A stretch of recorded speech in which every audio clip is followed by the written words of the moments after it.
السلام عليكم ورحمة الله وبركاته. ازيكم يا جماعة؟ معاكم احمد. تخيلوا ان في لحظة من اللحظات كدنا ان نقع في الفخ والفيزيائيين يقعوا في حفرة كبيرة جدا، ان قانون من اهم قوانين الكون نشكك فيه، وهو قانون حفظ الطاقة. تخيل ان في بعض الاوقات الناس قد يجي في ذهنها كده ان قانون حفظ الطاقة ده في بعض التعديلات ان المفروض يتعدلها، فطبعا كانت حاجة كبيرة جدا. وكل السبب اللي حصل ده بسبب حتة جسيم صغير ما كانش بيتشاف، حير الدنيا كلها. والجسيم ده هو النيوترينو، وما تمش اكتشافه غير سنة 1956. يعني ده يعتبر شيء جديد في تاريخ الفيزياء. وزي ما قلنا الجسم ده هو النيوترينو، ودي هتبقى قصته.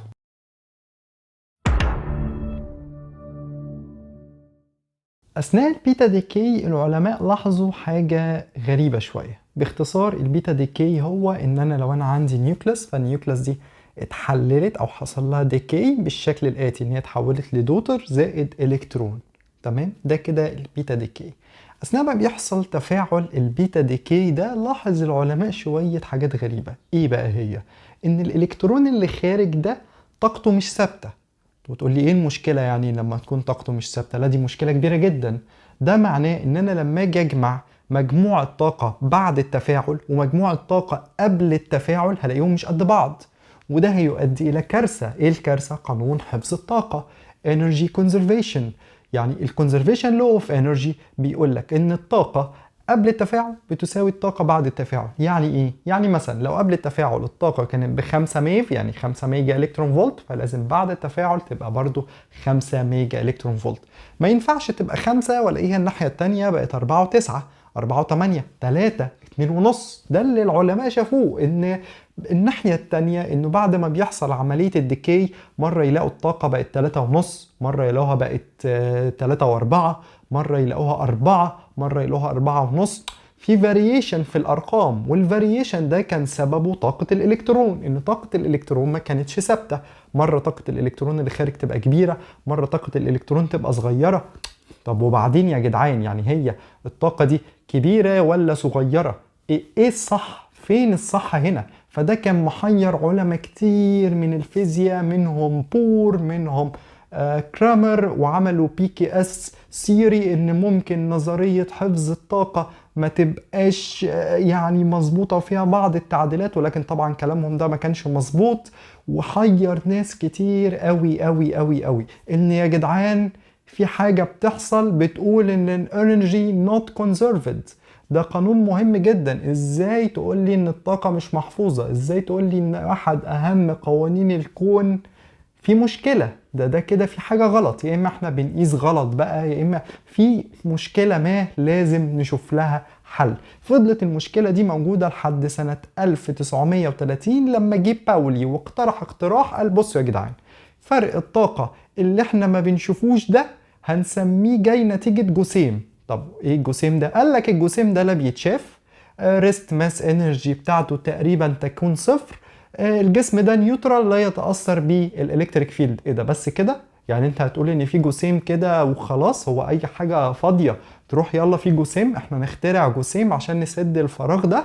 فباولي قال لهم بصوا، هو ده حل اليأس. يعني قانون حفظ الطاقة ولن يتم كسره ابدا. فخلاصة اقتراح باولي ان احنا عندنا جسيم انفيزيبل، والجسيم ده نيوترال، والريست ماس بتاعته تكاد تكون صفر. ده اخر حاجة ما وصل لها باولي.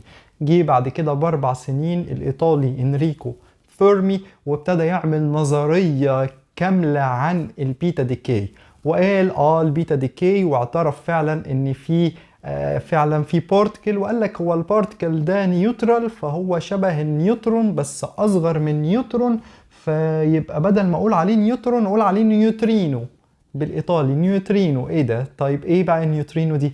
نيوترينو دي يعني ترجمتها بالانجليزي ذا ليتل وان، الصغير. يعني مثلا عندي نيوترون، نيوترينو. سعد الصغير. الله اكبر عليك! ايه الحلاوه دي؟ ايه الحلاوه دي؟ انت اللي ايه؟ اللهم صل على حضرة النبي. انت جبت المعلومات دي منين؟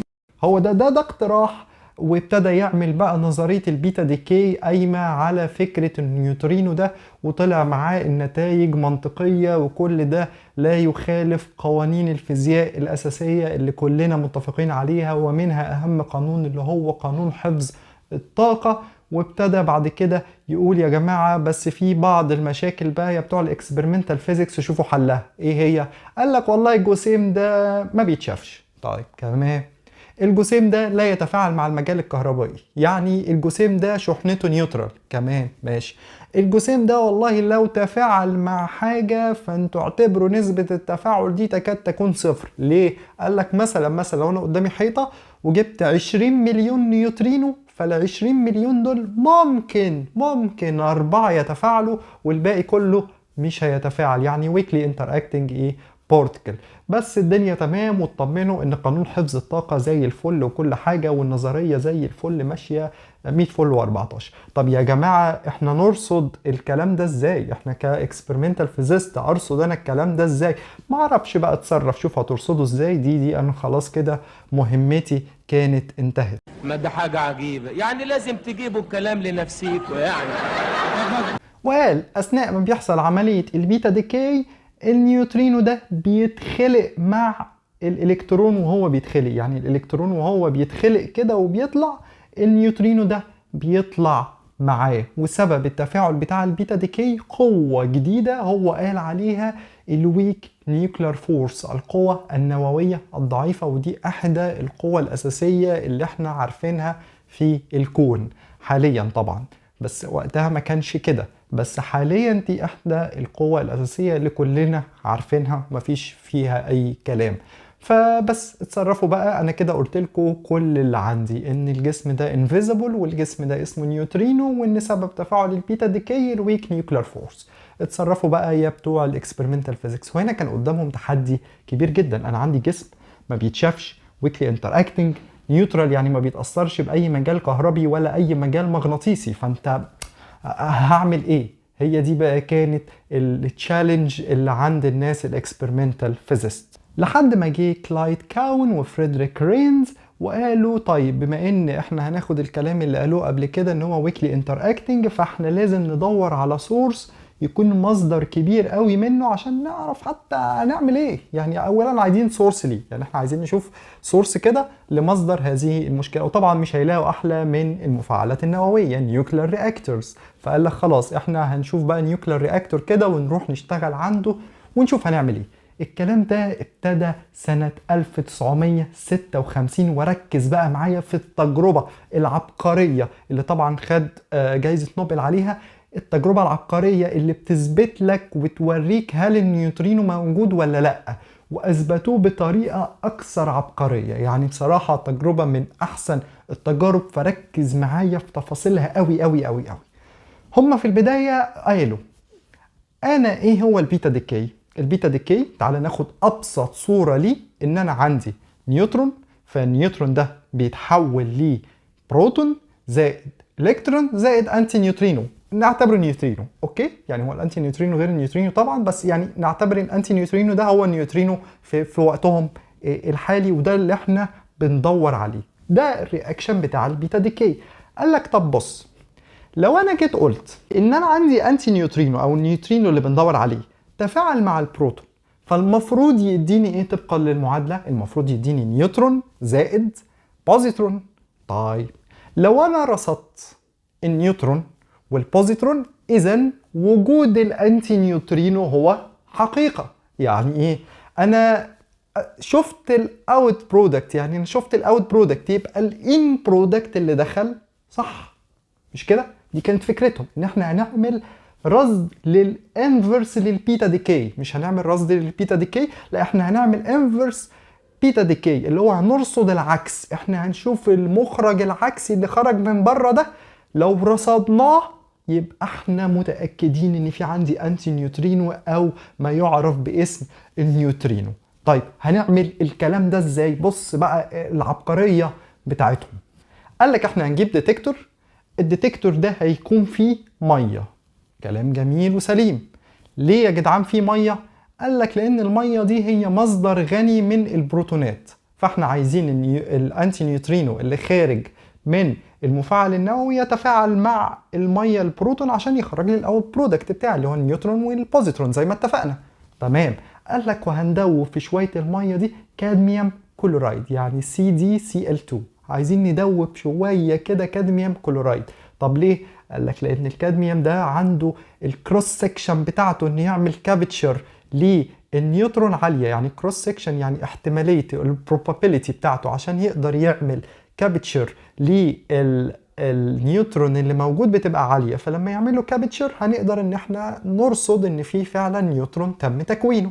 اوكي، يعني احنا دلوقتي الديتكتور بتاعنا عباره عن شويه ميه كده، والميه دي مدوبين فيها كادميوم كلورايد. اوكي طيب، وجبنا المفاعل النووي اللي هو مصدر الانتي نيوترينو بتاعي.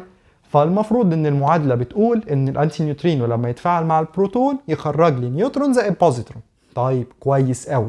قال لك بعد كده هنوصل الديتكتور بتاعنا ده، او من ضمن يعني جزء من اجزاء الديتكتور هو السنتليتور. والسنتليتور ده انا شرحته في فيديو تاني بس باختصار شديد. يعني السنتليتور ده هو هياخد الجاما ريز اللي هتخرج وهيبدا يحولها لويف لينسز اقل جدا تخش على فوتو مالتيبلاير تيوب، والفوتو مالتيبلاير تيوب تحول لي الكلام ده لسيجنالز. يعني حاجه من ضمن اجزاء الديتكتورز اللي هي الفوتو مالتيبلاير تيوب والسنتليتور، كل ده من ضمن اجزاء الديتكتور. طيب طبقا للريفرس بروسيس اللي بتحصل المفروض هيخرج عندي نيوترون زائد بوزيترون. البوزيترون ده لحظيا بيفقد الكاينيتيك انرجي بتاعته، واول ما يفقد الكاينيتيك انرجي بتاعته يتفاعل مع الكترون ويخرج لي 2 جاما لحظيا. يعني تلاقي 2 جاما كده خرجوا فجأة الديتكتور لقطهم. طيب وبعدين ويبدأ ان النيوترون ده بعد كده يفضل يحصل سلو داون ويفقد الانرجي بتاعته لحد ما خلاص يحصل له ريست، يروح معمل له كابتشر بالكادميوم. هوب، اول ما يعملوا كابتشر للكادميوم فالكادميوم ده بيبقى اكزايتد، وبعد ما يخلص اللايف تايم يبدا يحصل ايه؟ يفقد الانرجي بتاعته ويخرج مكانها ايه؟ فوتون. ولكن الفوتون الجاما التاني اللي خرج ده خرج بعد 5 مايكرو سكند من الفوتون الاولاني اللي خرج نتيجه تفاعل الالكترون والبوزيترون.